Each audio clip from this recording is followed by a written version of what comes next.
Мен турган 800 гектар бош дала жакынкы 5 жылда жаңы шаарга айланат. Тагыраак айтканда, жаңы Баткен экологиялык шаары азыркы Баткен шаарынан 7 километр алыстыкта Бужум айылынын күн-чыгыш тарабында жайгашып, 100 000 адамга ыңгайлашат.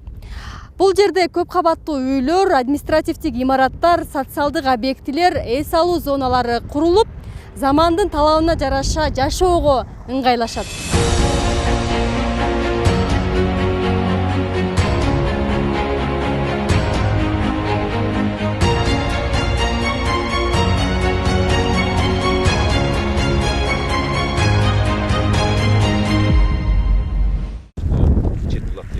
Чек ара чечилгени Баткенде ар тараптуу өнүктүрүү мамлекеттик деңгээлде колго алынууда. Ага мисал экологиялык жаңы шаар куруу демилгеси.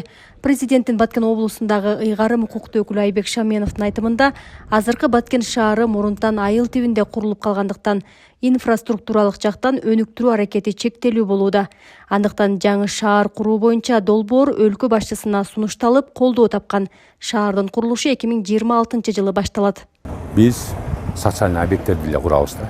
Калгандарын бизнеске беребиз да.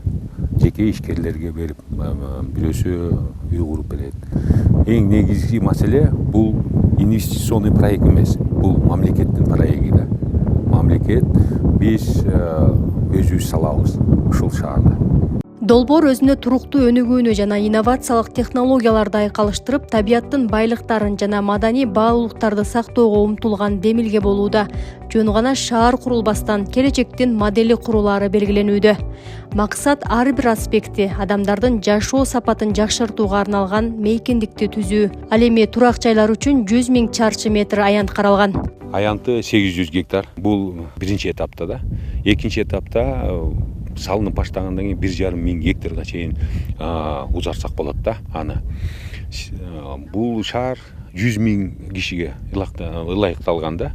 Бүт жаңы заманбап шаар болот да, экология таза. Бу жерде электроэнергия күндүн батареялары менен болот. Азыр өзүңүз көргөндөй могу тоонун аркасында Каракол каналы келет бул шаарга.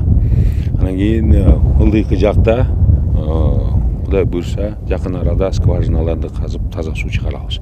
Шаардын борборунда Айгүл гүлүнүн образындагы байкоо мунарасы орун алган. Мунара шаардын символу болуп эле калбастан, экологиялык шаардын баардык кооздугун байкоо үчүн шарт түзүлмөкчү.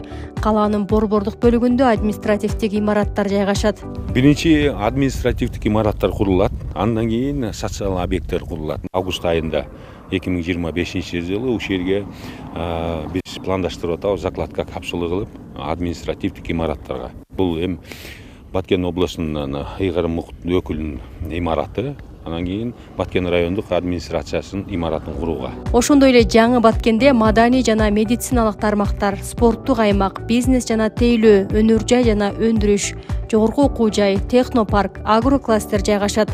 Мингүл Көчөрова, Абдрашид Саттаров, Ала Тоо 24, Баткен облусу.